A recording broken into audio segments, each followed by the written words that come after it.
Welcome to This Explainer. It's wild, but recent studies show that nearly 72% of entrepreneurs deal with mental health issues, and burnout is absolutely the leading culprit. Today, we're diving into a story that is equally deeply cautionary and totally inspiring. We're going to track one entrepreneur's roller coaster journey through blind ambition, navigating a genuinely devastating burnout, and ultimately finding a soulful redemption. If you're building a business, managing a crazy demanding career, or just chasing a massive goal, this is an incredibly important roadmap for you to understand. So what is the true cost of blind ambition? We constantly ask what it takes to achieve massive success, right? In entrepreneurial circles, we completely idolize the grind, the relentless hustle, those late nights fueled by nothing but caffeine and sheer willpower. We literally wear exhaustion like a badge of honor. But as we unpack today's source material, we've got to flip the script. We need to ask what that success might actually cost us if we aren't incredibly careful. Let's find out. The illusion of success. Daniel's rise to the top. Let's look at our central case study today. Meet Daniel. He started out as a totally normal 22-year-old guy with some incredibly big dreams. His entrepreneurial journey was, it was highly volatile, rocketing from youthful ambition to immense wealth in just a few short years. He built a successful business by working day and night, barely ever pausing to catch his breath. But that meteoric trajectory, it wasn't permanent. The higher and faster he climbed, the harder the eventual fall. A catastrophic crash wiped out his millions in a single morning, eventually leaving him completely destitute, sleeping alone inside an old car every single night.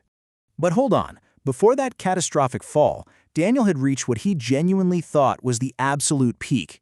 During his rapid ascent, he achieved what so many of us aim for, He got the beautiful house, the expensive cars, endless money, and tremendous industry respect. He constructed what looked to everyone else like the absolute perfect life. But this outward success actually created a highly dangerous psychological blind spot. It's such a common trap for high achievers. External validation begins to mask internal emptiness. When everyone around you is constantly telling you how successful you are just because of what you own, you kind of stop paying attention to who you're actually becoming.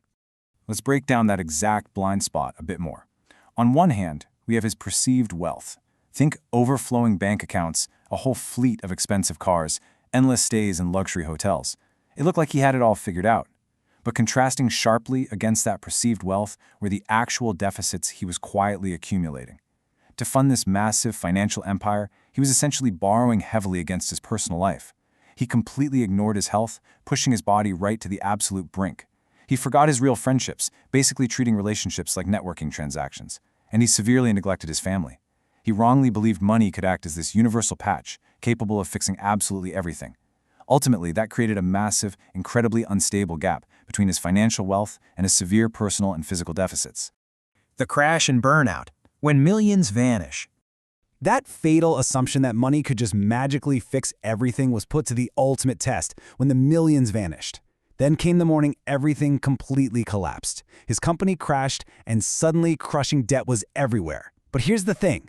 The tragedy didn't just stop at his bank account. His professional crash immediately triggered a devastating personal collapse. Without that shiny buffer of extreme wealth, the cracks in his life split wide open.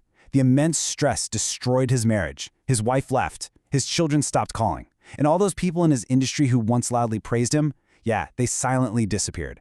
He was left completely and utterly isolated. Stripped of his luxury hotels and sleeping alone in his old car, Daniel was forced to confront a singular, agonizing question. How did my life become this? It is the absolute rock bottom for this entrepreneur. The hollow victory of his blind ambition was finally, painfully laid bare. But, as we're about to see, rock bottom can actually serve as a surprisingly solid foundation if you just have the courage to build on it. A shift in perspective. Wisdom from the streets.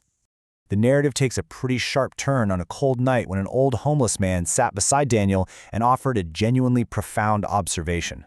He just looked at Daniel and said, "You didn't lose your life. You only lost the things you thought were your life." Wow, those words were piercing. They completely shattered Daniel's illusion. Up until that exact second, Daniel had entirely equated his net worth with his self-worth. This unexpected wisdom helped him realize that his actual existence, his inherent human value, wasn't tied to his lost wealth or his crashed companies. The things he lost were really just accessories, not his core identity. Daniel sat there in total silence, just processing the magnitude of that thought. Then, the old man smiled and delivered a second piece of wisdom.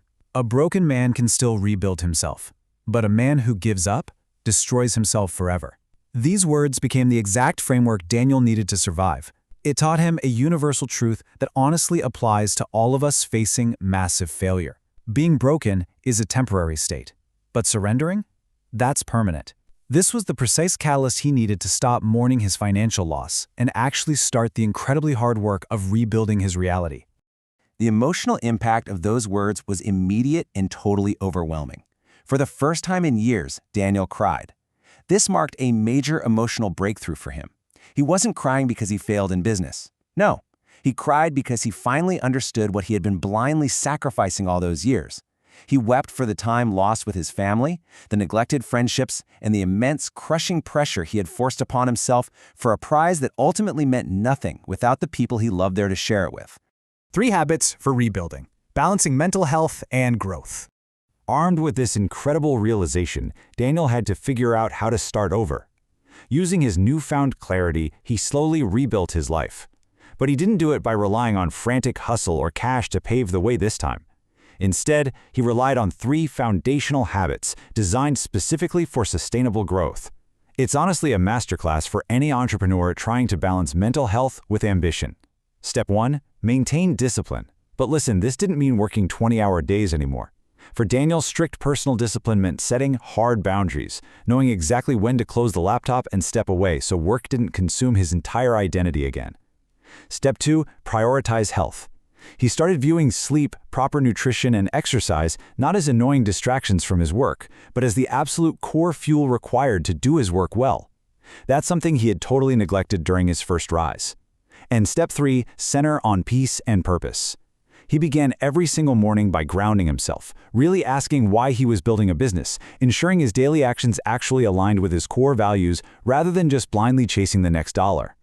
To successfully balance his mental well-being with his ambitions, he simply had to integrate these 3 steps into his daily routine without exception.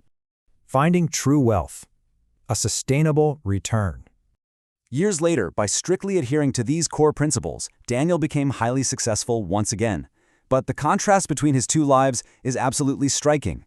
The old Daniel was completely driven by ego. He chased wealth over happiness, constantly running on empty, and relied entirely on money to fix his problems. The rebuilt Daniel, however, operates from a totally different paradigm. He prioritizes his inner peace and his physical health above all else.